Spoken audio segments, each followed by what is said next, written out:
French couple Sylvie Robert and Ellen Degré. Tippi was named after the famed actress Tippi Hedren. Hedren is best known for her role in Hitchcock's film The Birds. When Tippi was born, her parents decided she would not have a normal childhood, but instead would be raised amongst wild animals in Africa. For the next 10 years, she'd spend her days running elephants and making friends with leopards. Tippi's mother, Sylvie, had no regrets about the decision to give her daughter an extremely unique upbringing. She told the Telegraph, "It was magical to be able to be free in this nature with this child. She was a very lucky little girl. She was born and raised until the age of 10, totally in the wild. It was just the three of us living in the wild with animals and not too many humans." Sylvie told the Telegraph that when she was young, Tippi's everyday life was making sure monkeys did not steal her bottle. She also recalls on many occasions as a young infant, she'd call her over and point to an elephant eating from a palm tree and say, "Mommy, be quiet, we're going to frighten them." Many children at such a young age would not have those strong instincts about wild animals. From a young age, it was obvious to her parents that Tippi was fearless. She was able to integrate herself into the lives of these enormous wild animals. Sylvie said she was in the mindset of these animals. She believed these animals were her size and her friends. She was using her imagination to live in these different conditions. Her best friends became those ferocious beasts. As her mother stated before, her infancy was spent worrying whether a wild animal would take her bottle away from her. However, this was possible from an early age as she was up and running around the jungle from a very young age. The People reported that Tippi was up and walking around by the time she was 10 months old. Most babies are still crawling on all fours at that age. Tippi obviously didn't have a normal upbringing. Her dangers were much more serious than most children. Many children had to look both ways before crossing the street. Tippi had to be on her guard constantly, watching out for ferocious beasts. Survival techniques were taught to her from a very young age. Although the story behind this picture has not been reported, we believe her parents, like most parents would, did not let her play around with knives. Tippi once befriended a lion cub named Mufasa. Many pictures were captured of the moment. A year after the original meeting, Tippi and her family went to see Mufasa. He had grown into a very large cat. Although the lion was friendly with Tippi, giving her a friendly rub, his tail nearly knocked her over. Her parents decided to step in and keep her away from the animal. Her parents do not regret the decision they made for their child. Sylvia said, "For me, it was incredible to think you offer all this to a child because I was at ease, because I liked it, and because I had lived with the meerkats in the Kalahari Desert for 6 years before Tippi was born. I believed it was fantastic to have that to offer to a child compared to what I would have been able to offer the child in a city, for example." When Tippi was only a year and a half old, she met Abu the elephant. Her mother described how she did not see the size of the elephant and run in fear. She would just look into its eyes and speak to him like he was an old friend. Her mother describes the original meeting, and the bond they quickly made was incredible. Tippi once told the Telegraph that her best friend was a leopard named J&B. The leopard had been adopted by a local farmer as its mother had died in a trap.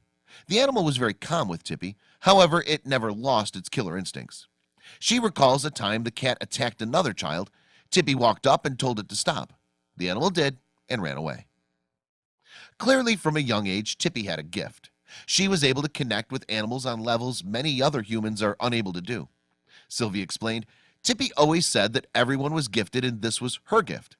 Tippi's gift was being able to communicate with animals. Her gift allowed her to meet many different animals and her parents to get some amazing photos along the way." Many little girls may freak out at the possibility of even touching a small frog. However, not Tippi.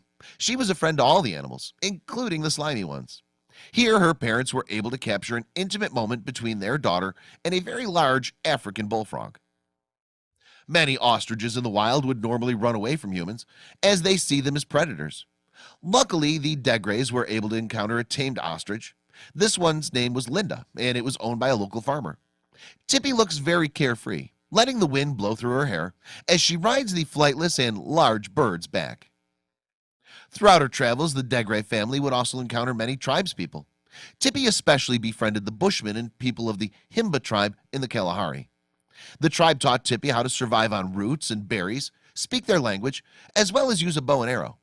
Her mother said, "When we filmed the Sand Bushmen of northern Namibia, we'd let Tippi spend the day with the group without us until she'd fall asleep amongst the kids."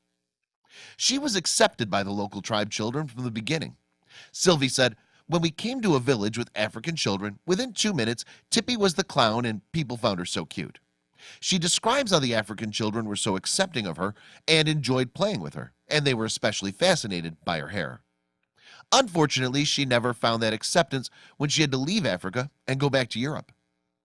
The Seabird Islands are located off the coast of South Africa. It's a very important breeding site for coastal birds. Therefore, it's no surprise that the Degres took a trip to the island. Also, no surprise, Tippy was able to become one with the flock.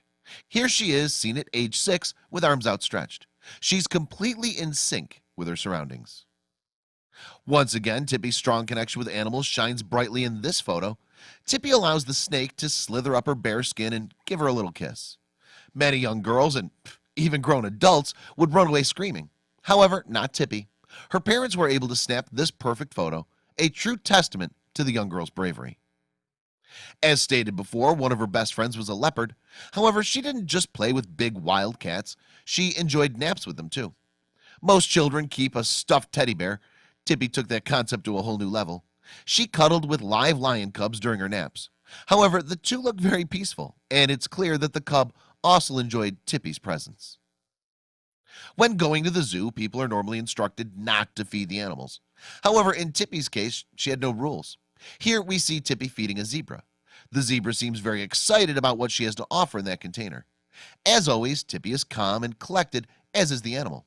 Food is a great way to make friends, no matter what species you are. By now, the fact that Tippy also rode elephants should definitely not be a big surprise. In this photo especially, you can see her bond with the animal. She isn't just riding the elephant, but it's cradling her with its trunk.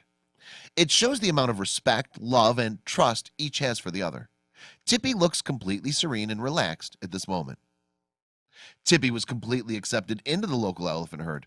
As seen before, they were more than happy to give her a lift. Now we see that the herd also welcomes them in their bathing and cooling down time in a local pond. Although Tippy is excited and splashing the water, the elephant remains calm. Once again, shows how trusting the elephants were of her. Tippy had a very unconventional lifestyle, from her home to her clothing to her friends. Many young girls grow up wearing dresses. She wore animal skins and loincloths. Many young girls carry purses. She carried a suitcase made from local trees. Many young girls snuggle with a teddy bear or a favorite stuffed animal. She snuggled with live animals. But judging from this picture, she loved every second. When people hear crocodile, they tend to stay away. Crocodiles have a bad reputation and are known for being vicious. However, Tippy did not see violence in this crocodile, but only another chance to make a new friend. We see her proudly standing on its back while balancing on one foot. The crocodile remains still, as though he also does not want Tippy to fall. Tippy's playmates beside the local tribe's children were animals, including monkeys. Monkeys have come to be known as one of the most intelligent animals in the animal kingdom, with many similarities to current-day humans. Here it's prevalent that there's a deep understanding and bond between the animal and Tippy. She gently caresses his hand as though they're studying each other. Throughout the years, Tippy was homeschooled. Her parents used their knowledge as well as the wild environment to teach their daughter all she needed to know. We believe that her parents must have used the behavior of animals in multiple lessons, including turtles. Turtles can teach great moral lessons such as patience and determination towards your goals. Later in life, after attempting a public school, her parents realized that homeschooling was the best option for her. The African elephant is one of the largest land animals on Earth. They can grow up to 8.2 to 13 feet tall and weigh 2.5 to 7 tons. African elephants can also live to be 70 plus years old. Elephants normally travel in herds, and if you didn't believe it already, Tippy was part of their herd. Tippy was seen riding and even bathing with the elephants, but here we see a direct connection of affection. Tippy definitely has the best photo album of her childhood. As you've already seen, she has pictures with some amazing wild animals like elephants, lions, crocodiles, monkeys, and turtles. This is mostly due to her parents. Her parents had the foresight that bringing their daughter up in the wild was a good idea. They also have an eye for amazing pictures, as they were wildlife documentary makers. This photo is a true testament to their ability to capture a picture at the perfect time. Unfortunately, many circuses and entertainment spectacles have come under fire for mistreatment of animals. Animals are forced to perform stunts and entertain spectators, sometimes under very harsh conditions. However, with Tippy, she did not need to punish or harm the animal in order for them to listen to her. Riding elephants came with ease for her. It was a bonding activity with a friend, not a tourist attraction. Tippy had a love for all animals, cute or ugly, big or small. If it wasn't apparent by now, this picture will certainly change your mind. Here's a close-up picture of her once again smooching a slimy reptile. Most parents would probably pull their child away in fear of a possible bite, but Tippy's parents, Sylvie and Alan, knew she had the situation under control. Just like Mowgli in the Jungle Book, Tippy spent most of her life in minimal clothing. She's photographed many times wearing just a loincloth or other light fabrics. However, this was done to keep Tippy cool in the hot African climate. Transitioning to everyday clothing like jeans and a t-shirt must have been very difficult for her. When she was 12, she returned to Africa to film documentaries for the Discovery Channel. Her mom says it was a wonderful experience. However, Tippy disagreed. She told the Telegraph, "It was great to see the elephants and the lions, but it would have been better if I hadn't always been in front of the camera. It was hard work. It was difficult. It was hot and I was not happy all the time. I was worn out at the end of it." When the outside world began learning about Tippy, the public immediately wanted to know more. Multiple documentaries Tippy to enter mainstream society. She and her family moved back to the city. Adjustment to life in the city was hard for Tippy. They moved into a small flat and didn't even have enough room for a dog. She went from having the whole African continent as her playground to these small metal structures most people grow up knowing. The first 2 years of her transition were especially hard. Her parents tried to assimilate her into normal society by sending her to a local state school in Paris. Unfortunately, she had little in common with the other children and began homeschool. In order to ease her desire to be around animals, the family bought Tippy a budgie. Her mom said it would go everywhere with her, even on the train, flying right by her side, sitting on her head, or falling asleep on her shoulder. Tippy looks back on her life and feels extremely blessed for the experiences she had. At a young age, she began running her own website where she declared, "My name is Tippy. I am African, and I was born 10 years ago in Namibia." Sylvie told the Telegraph, "Tippy believes she's African, and she wants to get a Namibian passport. She wants to become an ambassador for Namibia. It's like Mowgli's story, but Tippy's is true." Once she was fully adjusted, Tippy attended public schools and eventually attended Université La Sorbonne Nouvelle University in Paris. She studied film and was last reported as supervising tigers at Fort Boyard, the site of a popular game show. This picture was snapped of her at the FICMA, the International Environmental Film Festival. There have been several other cases where a child was raised by animals. For example, Marina Chapman was believed to be kidnapped and then abandoned. For 5 years, she found refuge with a group of capuchin monkeys. The monkeys taught Maria how to catch birds and rabbits with her bare hands. In 2001, a young Chilean boy was found amongst a pack of dogs. He'd been living amongst them for 2 years. Officials report the dogs protected him and helped him scavenge.